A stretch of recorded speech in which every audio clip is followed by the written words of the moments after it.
Dzisiaj już przy tym poziomie rozwoju handlu detalicznego w Polsce, gdzie mamy Biedronkę, Lidla, Aldi, jakby bardzo mocno usieciowiony handel, właściwie jeżeli ktoś ma 5, 6, 10 sklepów, nie jest w żaden sposób atrakcyjnym celem inwestycyjnym dla nikogo. Znakomita większość przedsiębiorstw, z którymi robimy transakcje, zarabia dużo więcej na naszym wspólnym wyjściu z tej transakcji niż w momencie realizacji tej transakcji, mimo tego, że tak jak powiedziałem, płacimy godne i uczciwe pieniądze w momencie jej realizacji. Chociażby dzisiaj wiele osób, tak na przykład jak ja, kompletnie przestają korzystać z wyszukiwarki Google. Dzisiaj tak naprawdę właściwie przesiadłem się w całości na różnego rodzaju modele AI, które dostarczają mi tych informacji, których kiedyś wyszukiwałem w Google.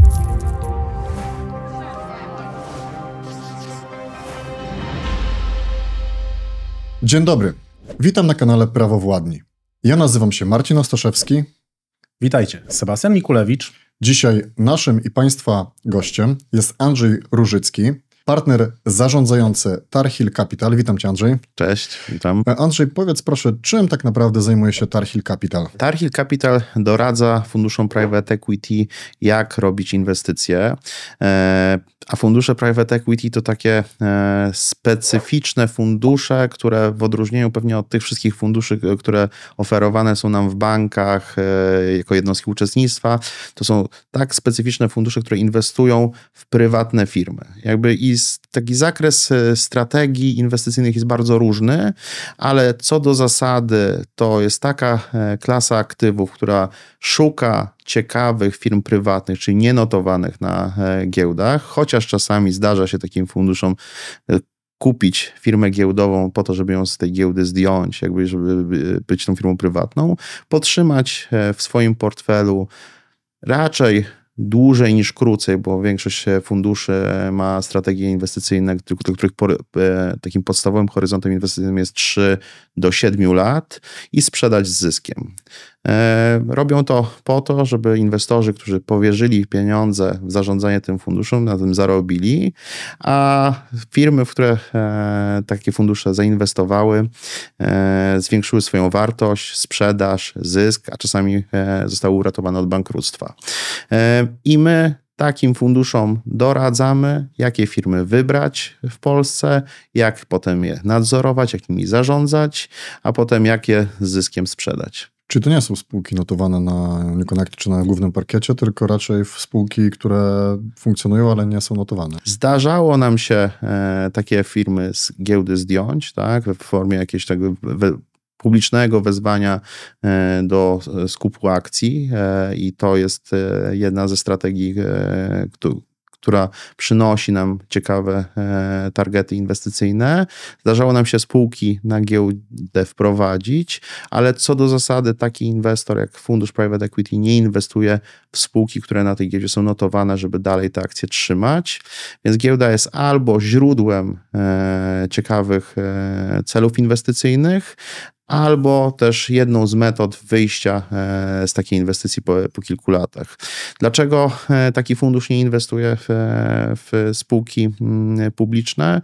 Bo większość metod, na których ten fundusz zarabia, tak jak on kreuje wartość, są znacznie trudniej osiągalne, jeżeli ta spółka jest spółką notowaną. Tak? Bo jakby bardzo często tego typu transakcje wiążą się z bardzo poważną restrukturyzacją bilansu, czy to spłatą, czy zaciągnięciem kredytów, tak, podziałem spółki na części, strategią akwizycyjną, która wymaga ciągłych emisji kapitału, bo na przykład kupujemy konkurentów i teraz jeżeli ta spółka jest spółką giełdową, jest to znacznie trudniejsze, no bo każda z tych operacji musi mieć zgodę całego akcjonariatu, tak, bo nawet jeżeli mamy wystarczającą większość, żeby ją przegłosować, no to przecież każdy może taką uchwałę zaskarżyć, jakby ta pewność nie jest duża, więc o wszystkim trzeba informować, jakby to bardzo utrudnia tego typu procesy, w związku z czym jakby fundusze tego typu zazwyczaj skupiają się na szybkim wzroście wartości, więc jakby muszą też szybko i dynamicznie realizować jakby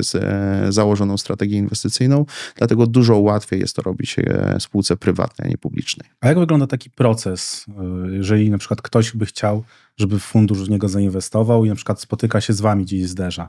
Jak to wygląda od początku, powiedzmy? Ja bym powiedział tak, jakby przede wszystkim to jest tak dość szeroka klasa aktywów, takie fundusze private equity, a każdy z nich może mieć swoją specyficzną strategię inwestycyjną. I przede wszystkim, jeżeli ktoś chciałby sprzedać swoją firmę, tak, czy potrzebowałby pieniędzy na rozwój, czy szukałby partnera, no to trzeba sobie jasno odpowiedzieć, że bardzo niewiele firm w ogóle jest w jakimkolwiek orbicie zainteresowania tego typu funduszy. Po pierwsze, to muszą być dość duże firmy, bo większość funduszy, my akurat doradzamy małym funduszom. Tak? Małe fundusze to takie, które inwestują od 10 milionów euro w transakcje wzwyż, tak? Ale tak naprawdę duże fundusze, te progi inwestycyjne mają zawieszone znacznie wyżej, więc one muszą zainwestować 100-200 milionów euro w każdą pojedynczą transakcję, co oznacza, że co do zasady pewnie znakomita większość firm jest za mała, żeby fundusze się nimi zainteresowały. Po drugie, żeby fundusz zainwestował w daną firmę, to musi być to firma, która daje mu szansę na pomnożenie kapitału. Tak? Czyli musimy mieć jakąś tezę inwestycyjną, dlaczego w ogóle w tą firmę chcielibyśmy zainwestować. Oczywiście można sobie powiedzieć, że taką tezą inwestycyjną może być to, że ta firma jest tanio do kupienia. Tak? Natomiast zazwyczaj, po pierwsze, dla właściciela nie ma sensu firmy sprzedawać tanio, więc to jest niezmiernie rzadka sytuacja a jeżeli to jest firma, która jest do kupienia tanio, to zazwyczaj ma jakiś poważny problem. Tak? Więc raczej trzeba szukać firm, które dzięki nowemu inwestorowi będą w stanie wygenerować tą wartość i ten inwestor będzie mógł na tym zarobić, płacąc uczciwe pieniądze w dniu wejścia właścicielowi. Czyli to może być całe spektrum różnych sytuacji. To może być sytuacja, w których na przykład taka typowa dzisiaj to jest problem sukcesji. Jak założyliśmy firmę 20 lat temu, nasze dzieci albo ich nie mamy, albo nasze dzieci nie są zainteresowane przejęciem tej firmy, albo zwyczajnie się po prostu do tego nie nadają. I my dzisiaj myślimy, jak ta firma przetrwa bez nas, no bo już zbliżamy się do jakiegoś wieku emerytalnego, nie mamy czasami siły, a czasami też nie mamy ochoty dalej tak mocno pracować, bo większość przedsiębiorców zakładając firmę pracuje od świtu do nocy i budzi się w wieku 60 lat i stwierdzi, że mają ostatnie 10-15 lat, żeby pożyć w dobrym zdrowiu. Trzeba też o siebie zadbać. No i to jest moment, w którym warto zacząć myśleć o sprzedaży firmy, bo dużo trudniej się sprzedaje firmę, kiedy już faktycznie jesteśmy w bardzo zaawansowanym wieku. Drugi powód to może być taki, że my musimy pójść tak mocno do przodu, bo na przykład ucieka nam rynek, tak? Bo widzimy, że takim typowym przykładem mogła być konsolidacja handlu detalicznego kiedyś. Kiedyś właściwie, jeżeli mieliśmy niewielką sieć sklepów, takich sieci było sporo, to właściwie każdy chciał tę sieć kupić, no bo mieliśmy różnych inwestorów, którzy chodzili, kupowali te sieci. Dzisiaj już przy tym poziomie rozwoju handlu detalicznego w Polsce, gdzie mamy Biedronkę, Lidla, Aldi, bardzo mocno usieciowiony handel. Właściwie, jeżeli ktoś ma 5, 6, 10 sklepów, nie jest w żaden sposób atrakcyjnym celem inwestycyjnym dla nikogo. Więc dużo osób widziało, że ten rynek tak szybko się zmienia, że może nie wiedziało, że na każdym rogu będzie zaraz Żabka, a w każdej mieścinie będzie Dino, ale czuli, że ten kontekst konkurencyjny się zmienia, że to jest czas, żeby sprzedać. Tak? No bo albo my będziemy kreowali ten rynek, albo ten rynek wykreuje dla nas sytuację, w której po prostu on stanie się dla nas bardzo trudny. Mogą być to też bardzo pragmatyczne powody. Na przykład założyliśmy firmę ze wspólnikiem i z jakichś powodów dzisiaj mamy inne plany na przyszłość. Tak? Musimy się pokłócić, ale też to może być sytuacja, w której my chcemy wypłacać dywidendę, mamy potrzeby inne życiowe, tak? Chcemy jeździć na wakacje, może nasze dzieci chcą pójść na studia za granicę, a nasz wspólnik chce inwestować. I są to czasami tak trudne do pogodzenia scenariusze dla rozwoju, że wejście inwestora i wykup jednego ze wspólników po to, żeby drugi wspólnik mógł dalej tą firmę rozwijać, bo jemu na tym zależy, jest potencjalnie dobrym rozwiązaniem, żeby to się wydarzyło. Tak? Możemy też dostarczać kapitał właśnie na konsolidację, czyli jeżeli to my boimy się, że zostaniemy zjedzeni przez rynek, no to my możemy zacząć zjadać rynek wspólnie z inwestorem, a czasami to wymaga bardzo istotnych środków. A czasami po prostu też przedsiębiorcy czują się tak naprawdę samotni. Tak od 20 lat prowadzili firmę, czasami nie mają z kim pogadać i chcą mieć partnera, który podpowie im, jak tą firmę rozwijać, jak sprawiać, żeby ten biznes był lepszy, a B, zdywersyfikuje ich majątek, bo oni mając pieniądze, mając taką spokojną głowę, też często są w stanie powalczyć o znacznie ambitniejsze cele biznesowe. A czasami to sytuacja rynkowa stała się tak trudna, że potrzebujemy tych pieniędzy po to, żeby firma po prostu przetrwała, bo musimy spłacić kredyty, zobowiązania i tym podobne. Więc spektrum powodów i transakcji, dla których możemy chcieć współpracować z inwestorem, jest bardzo dużo. Jeżeli któryś z naszych widzów ma przedsiębiorstwo i chciałby, żeby Tarchill Capital pomógł mu w zdywersyfikowaniu tego przedsiębiorstwa albo sprzedaży, jakie kroki musi podjąć, co musi zrobić, żeby z wami zacząć działać, jak to będzie wyglądało w jego rzeczywistości? Musi do nas napisać maila, to jest jakby najlepsza metoda. Wbrew pozorom odbieramy wszystkie maile i wszystkie maile czytamy, a jeżeli firma wyda nam się interesująca, to na pewno bardzo szybko się odezwiemy i porozmawiamy, jak tą transakcję przeprowadzić. Dzisiaj tak naprawdę, jeżeli jakaś firma jest spółką, tak jest w KRS-ie, to mamy jej sprawozdania finansowe, możemy je ściągnąć w dowolnym momencie, więc jeżeli wiemy, że ktoś myśli o tym, rozważa, co chce z tą firmą zrobić, niekoniecznie dziś, może w perspektywie 2 lat, może w perspektywie 5 lat. Mamy transakcje, nad którymi pracujemy przez wiele, wiele lat. Tak? Kiedyś spotkaliśmy kogoś w 2019 roku, z takich czy innych powodów nie byliśmy się w stanie dogadać, a tą transakcję zamykamy w przyszłym tygodniu. Dla nas taka rozmowa, i myślę, że ona też jest bardzo wartościowa z perspektywy przedsiębiorcy, bo niezależnie od tego, czy on jakby dzisiaj chce tą firmę sprzedać, czy jej nie chce sprzedać, jakby jak mógłby się dogadać, to myślę, że taka rozmowa, na którą my bardzo chętnie przyjedziemy, bardzo chętnie powiemy, co myślimy i w zamian za to, że ktoś z nami chce porozmawiać, jakby chce się z nami podzielić swoją pasją do biznesu, my też jakby dajemy bardzo poważną odpowiedź, tak? Czyli mówimy, co nam się podoba, co nam się nie podoba, czy w ogóle moglibyśmy w tą firmę zainwestować, pod jakimi warunkami moglibyśmy w nią zainwestować. I myślę, że to są bardzo wartościowe rozmowy dla osób siedzących po obu stronach stołu, niezależnie od tego, czy tą transakcję jakby z tych czy innych powodów zrobimy, bo jakby jest mnóstwo powodów, dla których możemy tej transakcji nie zrobić.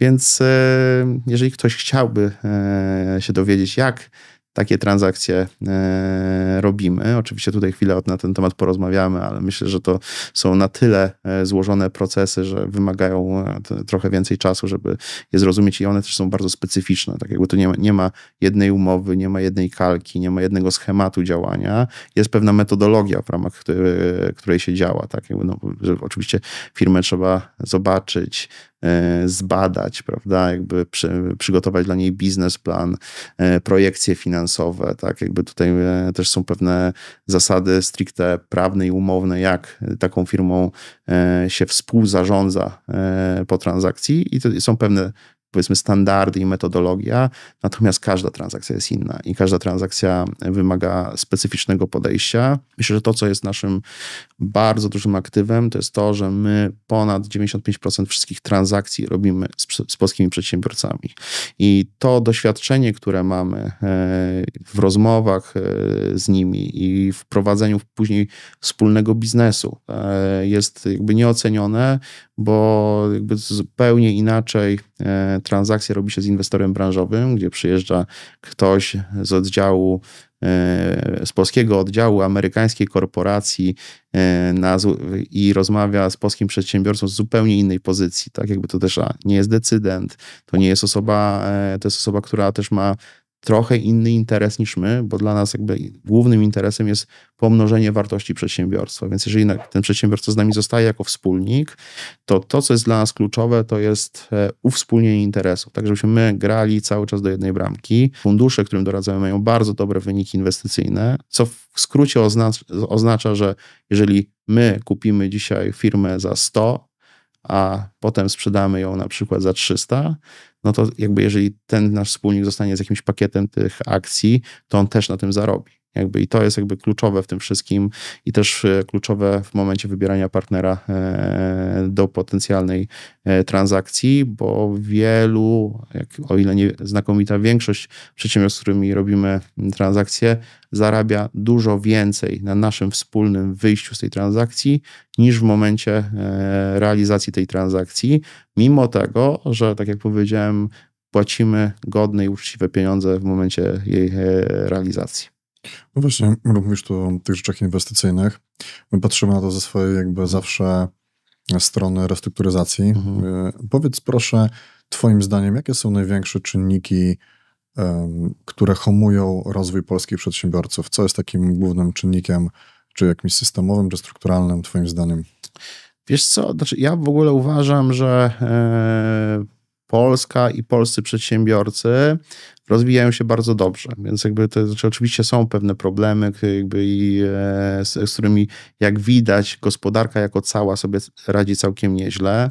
Ja myślę, że nadchodzą też jakby duże zmiany i myślę, że pewne takie proste rezerwy, z których korzystaliśmy jako kraj, żeby się rozwijać, one powoli się wyczerpują, tak? Bo jakby oczywiście my jesteśmy dość dużym krajem, z bardzo młodą populacją jak na Europę, z bardzo pracowitymi, zdolnymi ludźmi i w związku z tym też w związku z tym naszą historią dość krótką kapitalizmu, jakby też mieliśmy bardzo dużo głodnych ludzi, głodnych sukcesu, takich zaradnych, pracowitych i to nas bardzo mocno pociągnęło do góry. Tak weszliśmy też do Unii Europejskiej, otworzył się dla nas duży rynek. Unia Europejska była jako taka bardzo silną gospodarką światową, więc nam bardzo wiele rzeczy pomogło. I to jakby jest ogromna siła. Teraz myślę, że z rekordowo niskim bezrobociem, istotnie droższymi kosztami płac, oczywiście one nadal jak na Europę nie są wysokie, ale już jakby jeżeli porównamy się z krajami regionu, to wcale nie jesteśmy krajem taniej siły roboczej, bo czy Rumunia, Bułgaria są jakby już od nas istotnie tańsze. Wydaje mi się, że chyba nawet przegoniliśmy Czechów, jeśli chodzi o średnie pensje, więc jakby my już nie jesteśmy takim miejscem, gdzie można faktycznie wyłącznie tanio produkować, a dwa, tych ludzi po prostu do pracy nie ma, więc jakby te proste rezerwy trochę się wyczerpują. Przez pewnie około 10 lat nasz jakby zasób pod kątem takim stricte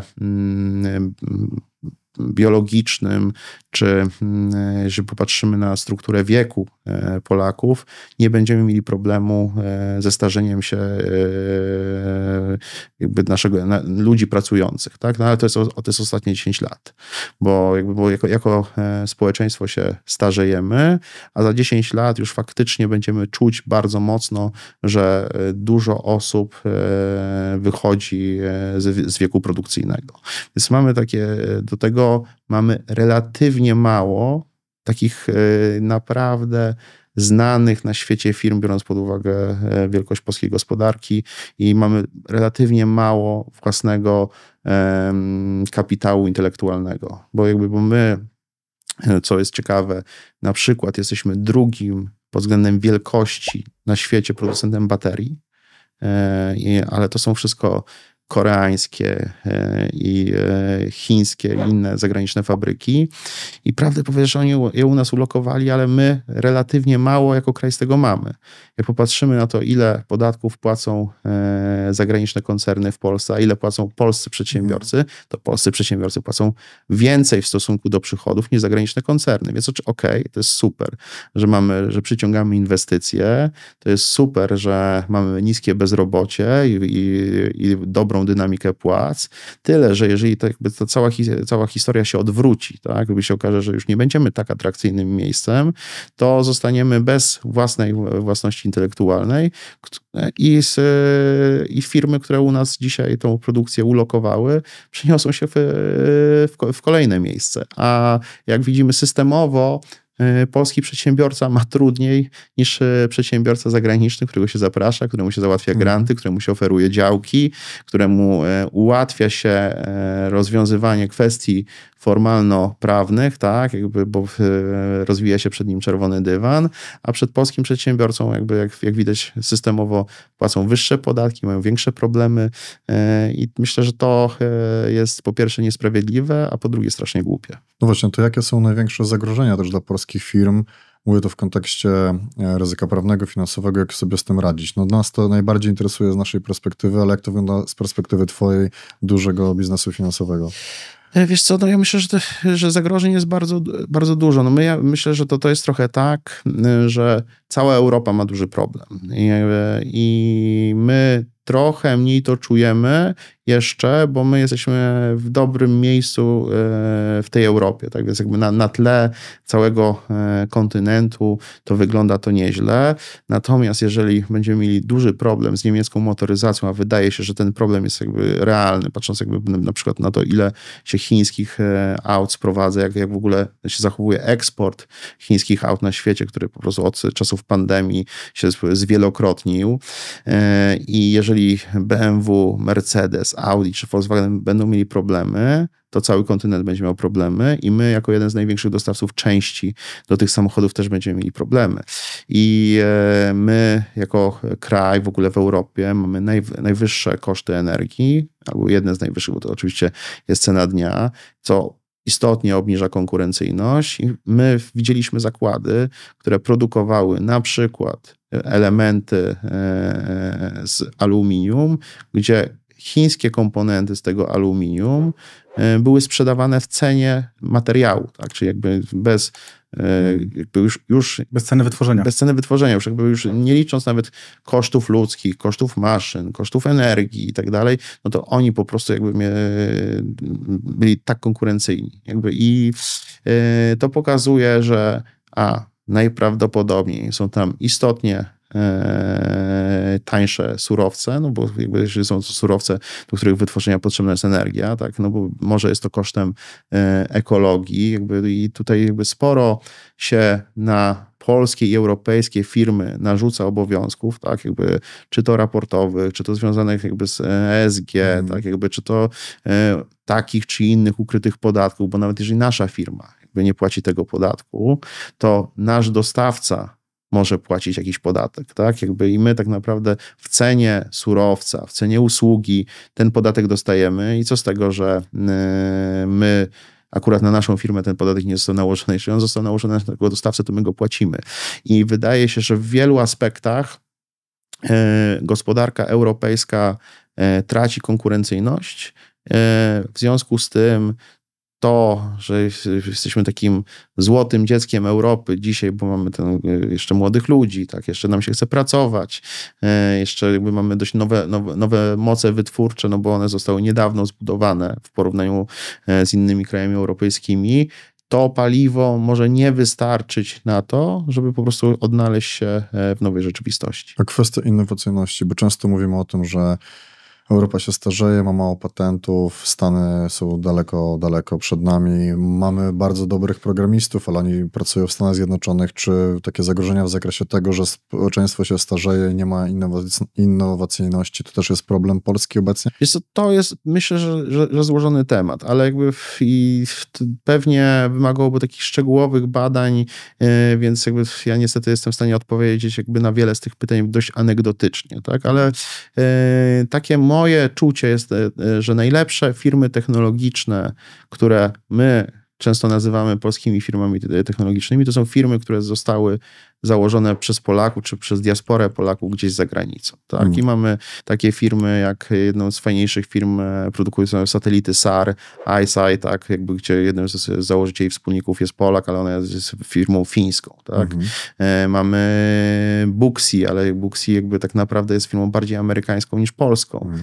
Mamy Silent Aid, jakby to jest firma, która się zajmuje rozwiązaniami automatyzującymi dla banków, która została założona przez Polaków w Singapurze.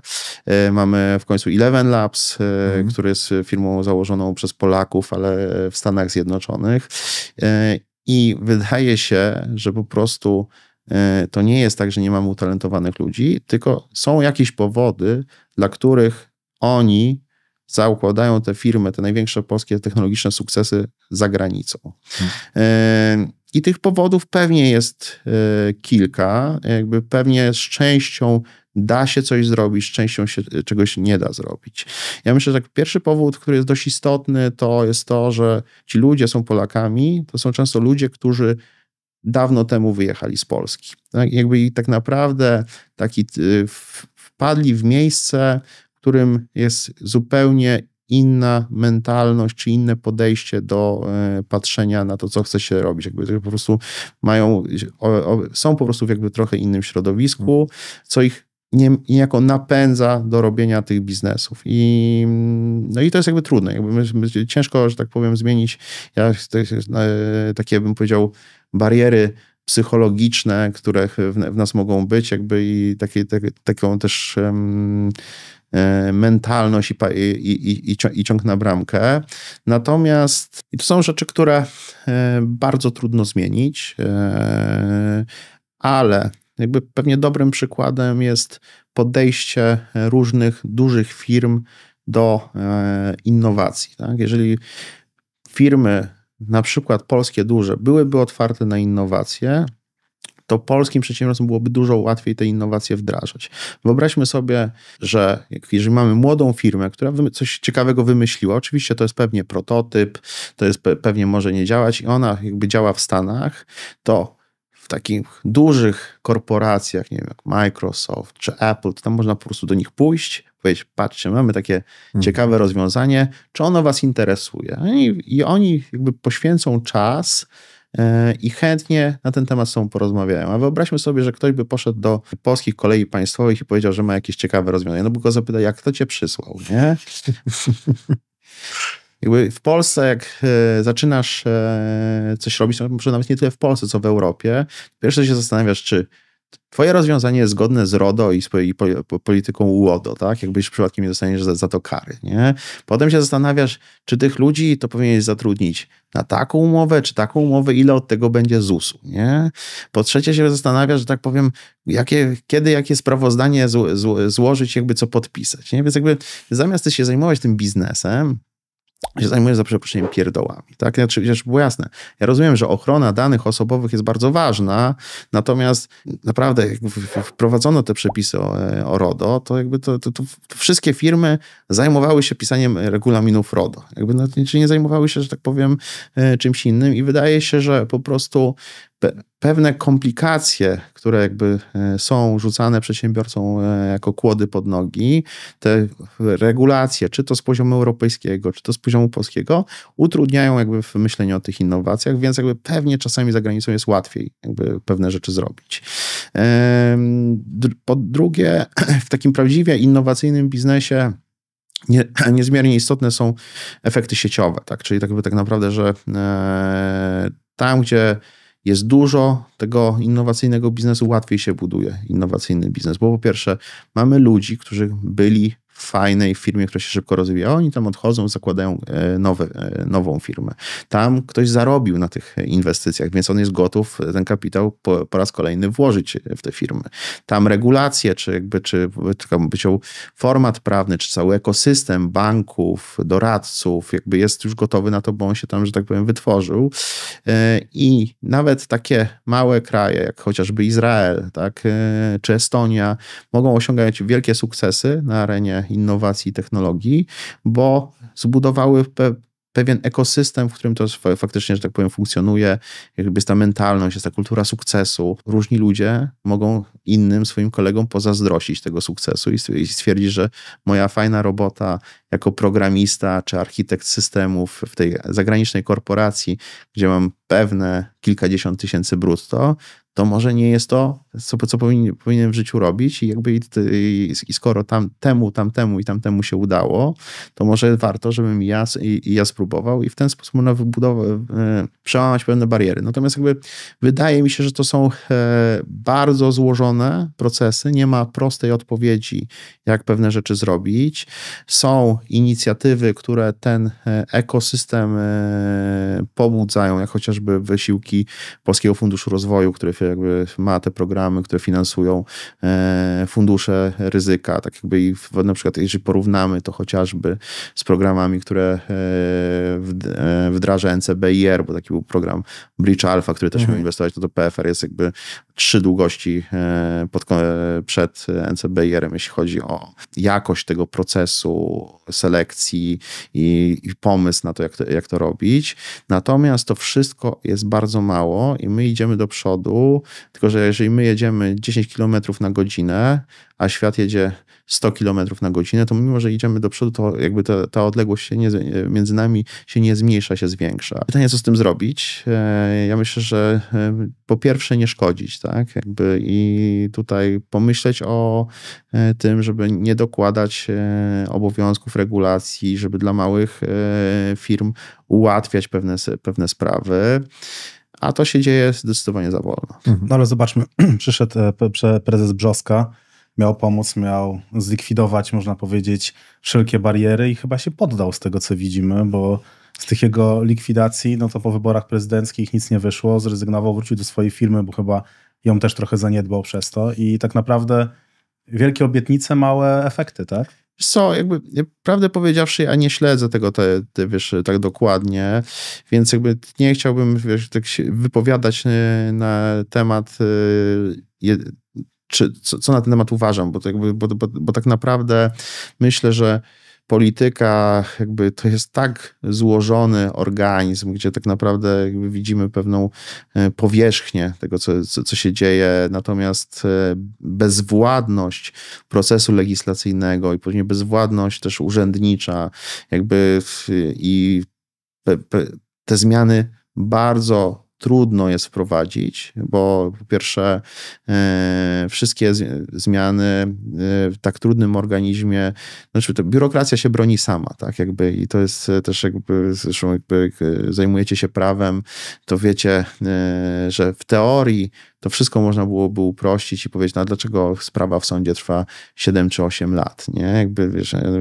Ja rozumiem, że ludzie uważają, że to jest wina sędziów, tak? A może to jest wina tego, kto też, tak powiem, napisał te ustawy, a może to jest wina biegłych, którzy po prostu przygotowują latami opinie, tak? A później te opinie się do niczego nie nadają, tak więc ja myślę, że to są bardzo złożone procesy i prawdę powiedziawszy, w pewnych aspektach należałoby wywrócić stolik i myślę, że w pewnych obszarach dałoby się to zrobić. Natomiast ja myślę, że to nie jest tak, że ludzie, którzy wprowadzają różne przepisy, czy je proponują, są prawdziwymi praktykami. Po drugie, nie jest być może to też zawsze dla nich po prostu priorytet, żeby to upraszczać, bo oni mają, że tak powiem, swoje sprawy, kto wygra wybory, co się wydarzy i tak dalej, a to prawdę powiedziawszy, nie wydaje mi się, żeby przedsiębiorcy byli szczególnie wysoko na agendzie politycznej rządu. Andrzej, podsumowując to, co mówiłeś, jak w takim razie sprzedać firmę? Wrócimy do tego, czym się zajmujesz. Jak sprzedać firmę, jak pozyskać inwestora, czy branżowego, czy inwestycyjnego? Jest kilka sposobów. Tak, oczywiście trzeba sobie jasno odpowiedzieć, że znakomita większość firm nie zostanie sprzedana i nie pozyska inwestora. Po prostu. Ale zakładając, że nasza firma ma szansę się sprzedać, czy powiedzmy jest materiałem na potencjalną transakcję, no to można napisać właśnie do nas i my bardzo chętnie na ten temat porozmawiamy. Można znaleźć doradcę, który nas przez ten proces przeprowadzi, powie, jak to należy zrobić, do jakich inwestorów warto z naszą ofertą pójść. I każde z tych podejść ma swoje plusy i minusy. Tak? Bo po pierwsze, jeden proces trwa dłużej, dwa, nasi konkurenci się mogą dowiedzieć o tym, że my chcemy firmę sprzedać, tak, nasi pracownicy. Więc każdy z tych procesów należy dobrze zaplanować.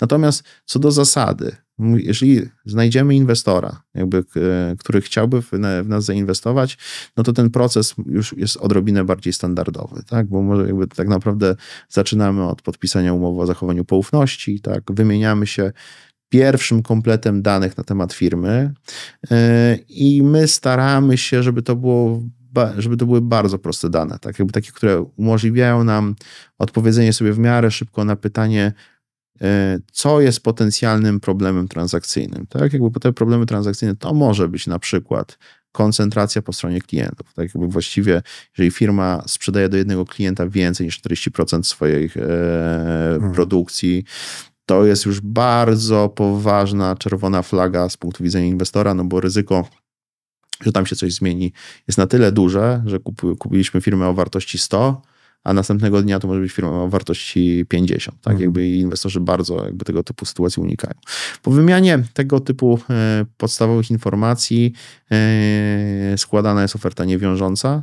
Mówimy sobie, na jakich zasadach ta potencjalna transakcja mogłaby zostać zrealizowana, czyli mówimy, jaka jest cena, jaki potencjalnie pakiet byśmy kupowali, jakie są podstawowe zasady współpracy po transakcji, czyli jak będziemy współdecydować na temat przyszłości firmy oraz na jakich zasadach będziemy z tej firmy wychodzili w przyszłości.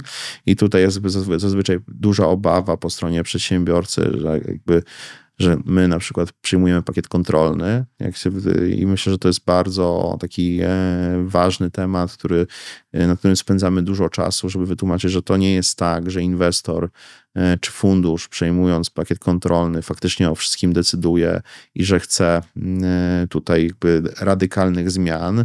Tak naprawdę tego typu inwestor zazwyczaj chce zachować wszystko to, co jest dobre w firmie i po to też mu jest ten wspólnik, żeby mieć taki amortyzator dla dalszej działalności, no bo to ten założyciel, on tak naprawdę dobrze zna firmę, on zna pracowników, dostawców, klientów, jest nam bardzo potrzebny w dalszym procesie budowy wartości, a z kolei inwestor to nie jest osoba, która chce przejąć tą władzę dla przejęcia władzy.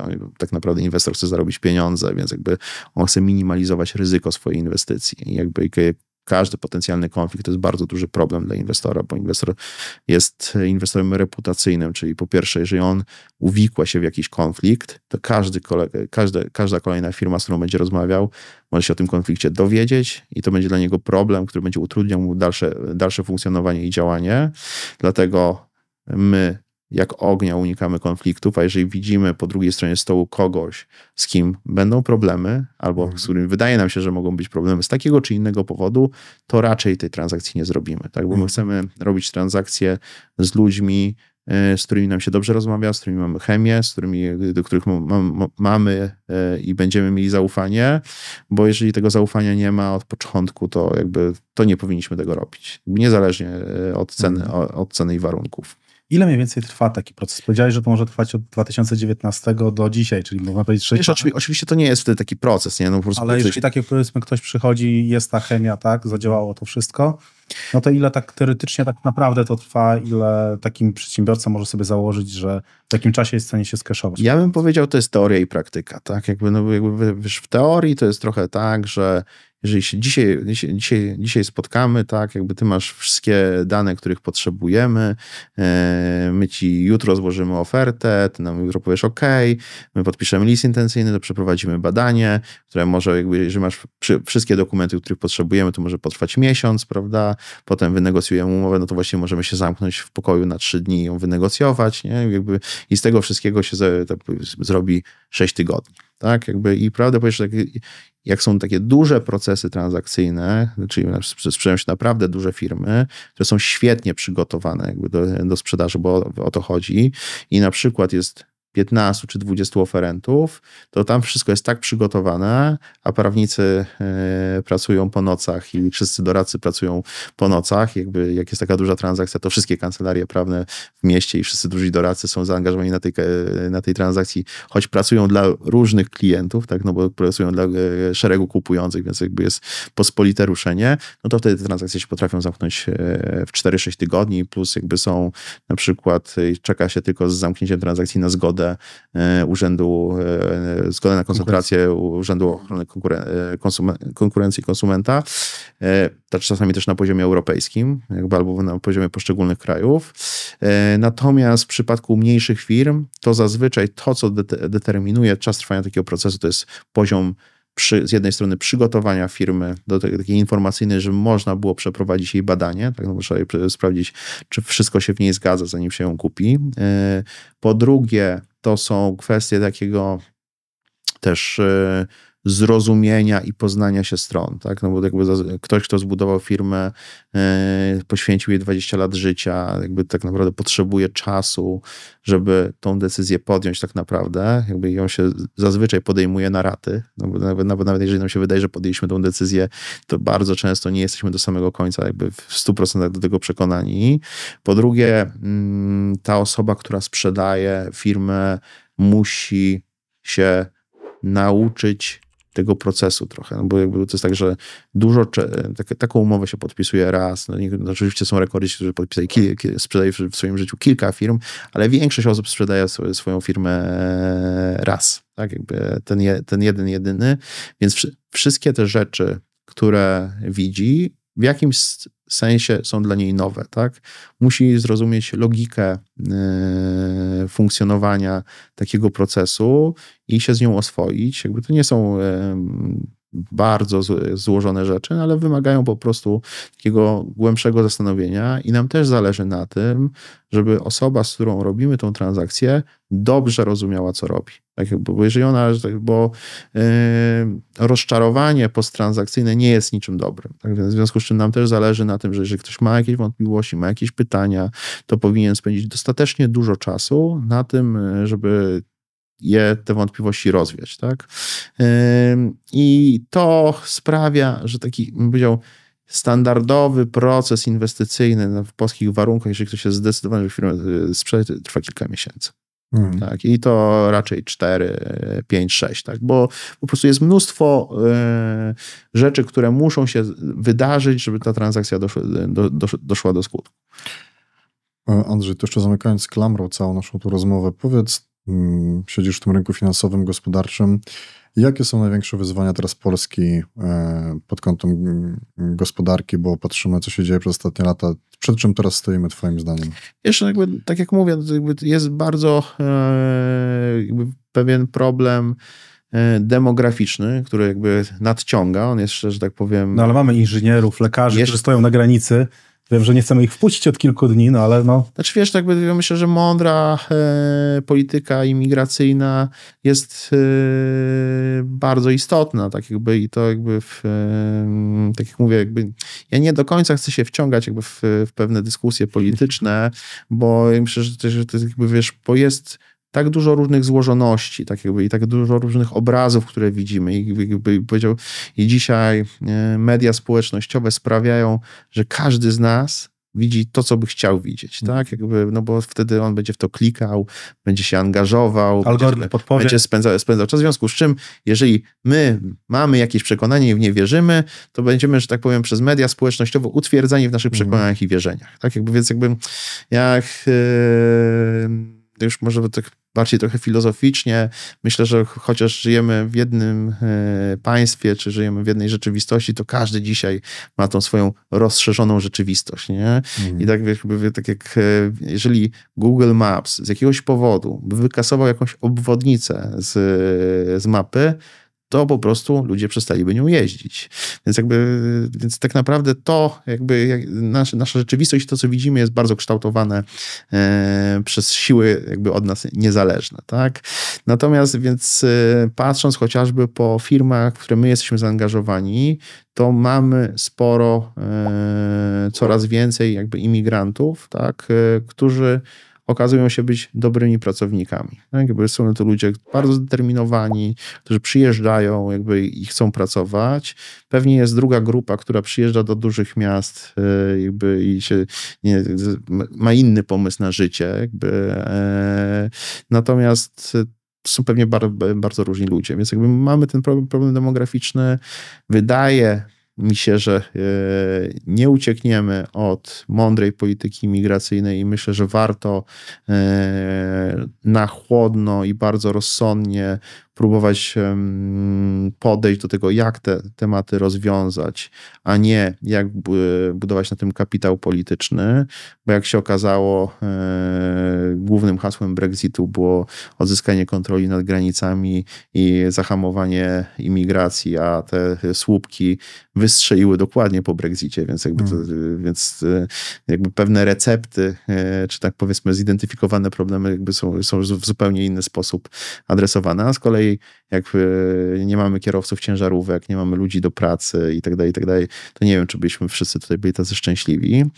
Po drugie, to są ceny prądu, tak? I ceny nośników energii. To jest bardzo duży problem i właściwie którego się nie da szybko rozwiązać i oczywiście są historie na temat polskiego atomu, tylko że po pierwsze to nie wiadomo kiedy i nie wiadomo za ile i to nie jest akurat zarzut specjalnie tutaj dla Polski, tylko każdy tego typu skomplikowany proces inwestycyjny w Europie trwa strasznie długo. Wszystkie te inwestycje są ekstremalnie opóźnione i wszystkie te inwestycje mają ekstremalnie przekroczone budżety. Więc tak naprawdę my musimy myśleć o tym, jak rozwiązywać ten nasz problem energetyczny w sposób mądry, bo ludzie generalnie chcą podłączać wiatraki, chcą budować farmy fotowoltaiczne i pytanie, czy powinniśmy się zajmować, jak daleko od najbliższych zabudowań powinien stanąć wiatrak i efektywnie zablokować ich budowę, czy jednak dla dobra wspólnego zastanowić się, że my po prostu potrzebujemy taniej energii, żeby mieć lepsze życie i żebyśmy byli bardziej konkurencyjni. Więc tych wyzwań generalnie jest sporo. Ja myślę, że dużo osób zajmuje się tematami zastępczymi, ale polscy przedsiębiorcy zajmują się tematami dla nich ważnymi i sobie radzą nieźle, co sprawia, że mamy też kapitał i czas na to, żeby zajmować trochę sprawami pobocznymi. Zajmujecie się, można powiedzieć, sprzedażą przedsiębiorstw, jak powiedziałeś, wchodzeniem w te przedsiębiorstwa.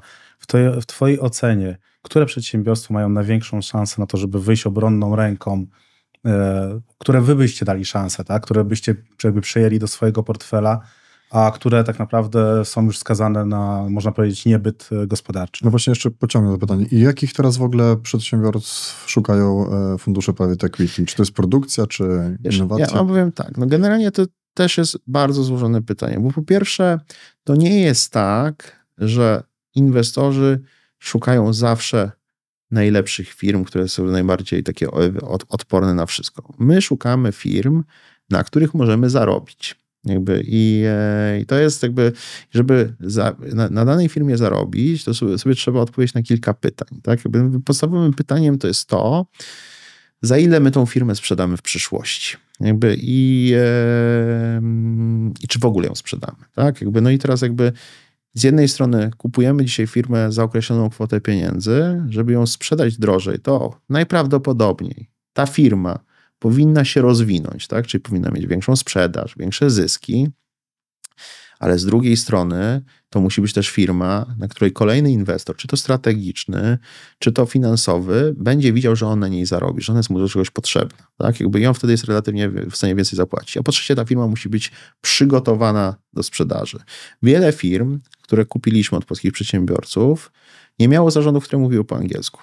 Więc jakby jest bardzo trudno sprzedać zagranicznemu inwestorowi branżowemu firmy, w której zarząd nie mówi po angielsku. Więc jakby to jest niby trywialne, ale z drugiej strony, jeżeli po prostu tego nie masz, to po prostu tej firmy dobrze nie sprzedasz. Więc my z jednej strony szukamy nie tylko firm, które są super, świetne i tak dalej, które każdy by chciał kupić. No bo dzisiaj za taką firmę będziemy musieli nieprawdopodobnie dużo zapłacić, tak? A poza tym możemy sobie taką firmę, jakąś bardzo dobrą Nvidia znaleźć na giełdzie, sobie możemy kupić jej akcję, to nie jest problem. My szukamy firm, w których jakby widzimy pewne rezerwy wzrostu, które możemy rozwiązać, tak? Czyli na przykład widzimy firmę, która ma świetny produkt, ale nie sprzedaje za granicą. Mówimy, to my znamy ludzi za granicą, którzy pomogą ci rozwinąć tą sprzedaż, tak? Widzimy firmę, która na przykład ma jedną dobrą działalność, jeden taki powiedzmy jednostkę biznesową, która przynosi zyski i dwie, które przynoszą straty, nie? I czasami ludzie, którzy na przykład, nie wiem, zarabiają dobre pieniądze, pokrywają z dobrym biznesem straty złego biznesu. Mówimy, panowie, no trzeba tam te biznesy po prostu zamknąć. Bo po pierwsze, będziemy mieli lepsze zyski, a po drugie firma, która jest specjalistą, która jest homogeniczna w swojej działalności, zasadniczo jest więcej warta na rynku niż firma, która się zajmuje mydłem i powidłem. Więc jakby to jest tak, że my po prostu nie szukamy wyłącznie genialnych firm, my szukamy firm, na których możemy zarobić, dla których mamy strategię. I oczywiście są tematy inwestycyjne i branże, które nas w szczególny sposób interesują. Natomiast jakby bardzo takim tematem chodliwym zawsze była technologia, żeby inwestować w technologię. Ale co się stało? Jakby ludzie poinwestowali w technologię i wyszedł ChatGPT, OpenAI i wiele biznesów właściwie z dnia na dzień straciło rację bytu. Jakby to nie jest tak, że one zniknęły jakby w całości, ale to, co one oferowały klientom i sposób, w jaki sprzedawały to klientom, jakby po prostu staje się powoli jakby bez sensu. Jakby to jest jakby, i oczywiście te firmy, to jeszcze dalej się będzie kręciło. Tak jak na przykład dzisiaj mamy telewizję, tak jakby jeszcze dzisiaj cały czas te wszystkie kanały od TVP przez TVN po Polsat, jakby one są oglądane przez ludzi. Tam jest dużo reklam, a się ogląda i tak dalej, i tak dalej. Ale wielu młodych ludzi po prostu już się nie ogląda telewizji. Tak jakby właściwie przesiadło się w całości czy na YouTube'a, czy na treści serwowane w internecie, czy na jakby serwisy streamingowe typu Netflix. I z czasem po prostu jakby klienci wszystkich tych telewizji niestety z przyczyn po prostu biologicznych znikną.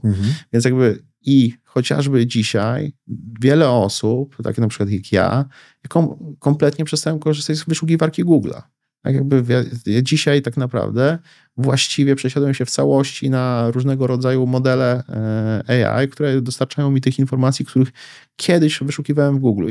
Co widać, oczywiście Google się adaptuje, no bo dzisiaj jakby to Google w wynikach wyszukiwania, poza oczywiście propozycjami rzeczy, które możemy kupić, proponuje nam takie odpowiedzi AI. Ale to sprawia z kolei, że wiele firm, które na przykład zajmowały się pozycjonowaniem stron w Google, tak, żeby ta nasza firma była na tym pierwszym miejscu, czy tam na 10. miejscu i tak dalej, ten biznes powoli znika. To w ten sposób chciałem ci powiedzieć, że to, co wydaje się modne, albo nawet się wydaje ekstremalnie defensywne, tak, jakby może się okazać, że bardzo szybko jakby zmieni w temat, który po prostu przestaje mieć rację bytu. I to nawet tak wielkie i tak trudne jakby tematy jak Google. Jakby miałeś firmę GoPro, tak, ona straciła 99% wartości. Miałeś BlackBerry, tak, jakby to wszystko były innowacyjne, świetne firmy, które wydawało się, że po prostu są gwiazdami, tak, jakby tych firm z nami nie ma. Już nie mówiąc jakby chociażby o Kodaku, tak, jakby, który kiedyś był... Został na kliszach, tak? Tak. Nie zainwestował w elektronikę. A to nieprawda. Jakby miał Kodak swoją cyfrówkę, tylko jakby i to jedną z pierwszych. Tak. Natomiast faktem jest, że po prostu tam ten model biznesowy się okazał po prostu diametralnie inny, jakby i po prostu się już na czym innym zarabiało i czasami się trzeba po prostu z tym pogodzić, że nam ten po prostu pociąg odjechał. Natomiast, żeby ci też odpowiedzieć tak konkretnie, to co nas interesuje, tak, jakby to interesuje nas dzisiaj ochrona zdrowia, bo są bardzo mocne, długoterminowe trendy, jakby to starzenie się społeczeństw, dbałość o zdrowie i wydaje nam się, że to jest bardzo dobry rynek, w który warto inwestować i w którym jest też bardzo dużo do zrobienia pod kątem innowacyjności i efektywności. Podoba nam się produkcja, chociaż jakbyś mnie zapytał 3 lata temu, to byłem takim twardym wyznawcą takiej produkcji przemysłowej B2B, prawda, i miałem pewnie dość duże przekonanie, że Polska będzie hubem produkcyjnym jakby tutaj na Europę. Europa się tu będzie mocno rozwijała. Zresztą tak wynikało z badań. Polska była drugim najpopularniejszym kierunkiem wskazywanym przez wszystkich inwestorów jako miejsce do lokowania produkcji zaraz po Wietnamie. Ale dzisiaj jak patrzę na ceny energii i na tą pewną konkurencyjność, to wydaje mi się, że Polska może być trudnym miejscem do lokowania prostej produkcji. Musimy dzisiaj myśleć wyłącznie o produktach z wysoką wartością dodaną, co jest trudne, bo nie mamy takiego też dostępu do rynków zagranicznych i odpowiednio dużo wykwalifikowanych, dobrych sprzedawców. Tak? Bo jak się spotka sprzedawcę ze Stanów, to się widzi, że to nie jest sprzedawca z Polski. To po prostu to jest zupełnie inna historia. Sprzedawcy marzeń. Wiesz, to jest po prostu to jest zupełnie inne podejście, jakby skuteczność i metodyka, więc jakby nam tego trochę brakuje, więc jakby trudno nam z pewnymi produktami finalnymi trafiać za granicę i to niektórym firmom się oczywiście udaje, ale są raczej wyjątki potwierdzające regułę, ale patrzymy na produkcję bardziej dla konsumenta, tak? Bo to jest jakby kwestie związane z żywnością, kwestie związane z takimi różnego rodzaju produktami konsumenta, bo konsument w Polsce jest silny i wydaje się, że jakby dzisiaj, nawet patrząc też po tych wszystkich wskaźnikach PMI, jakby te wskaźniki dla konsumenckie są dużo mocniejsze niż wskaźniki stricte produkcyjne. Więc jakby patrzymy na produkcję i patrzymy na healthcare. Mamy też jeszcze kilka innych pomysłów, ale nie będziemy się tym wszystkim zdradzać. Andrzej, bardzo ci dziękujemy dzisiaj za rozmowę. Dzisiaj naszym i Państwa gościem był Andrzej Różycki. Jeżeli macie pytania, zostawiajcie je w komentarzach. My oczywiście w opisie filmu zostawimy linki do Tarhill Capital. Możecie pisać maile, jeżeli jesteście zainteresowani sprzedażą firmy. Bardzo dziękuję raz jeszcze. Do widzenia. Dziękuję.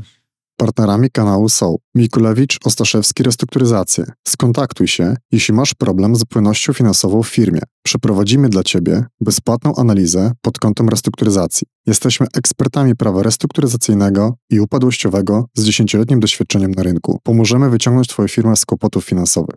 WP Quadrat Investments. Szukasz inwestora lub chcesz zaprezentować swój pomysł na biznes? Skontaktuj się z WP Quadrat Investments, funduszem Venture Capital i Venture Building, który korzysta wyłącznie z prywatnych środków założycieli, co umożliwia elastyczne kształtowanie polityki inwestycyjnej. Marek Kubiak, czarno na białym. Skontaktuj się, jeśli masz umowy o kredyty walutowe, np. we frankach, kredyty hipoteczne z oprocentowaniem WIBOR lub kredyty gotówkowe. Marek pomoże Ci odzyskać niesłusznie pobrane pieniądze. Boring All. Skontaktuj się, jeśli potrzebujesz pomocy w stworzeniu aplikacji webowej lub strony internetowej. Boring All tworzy rozbudowane strony internetowe, konfiguratorę produktów e-commerce, platformy Marketplace i SaaS. Mazop Group. Skontaktuj się, jeśli potrzebujesz opakowań dla e-commerce i biznesu. Mazop Group to lider polskiego rynku opakowań, zapewniający najnowocześniejsze technologie w zakresie opakowań, a także szeroki wybór rodzajów i rozmiarów opakowań w przystępnych cenach.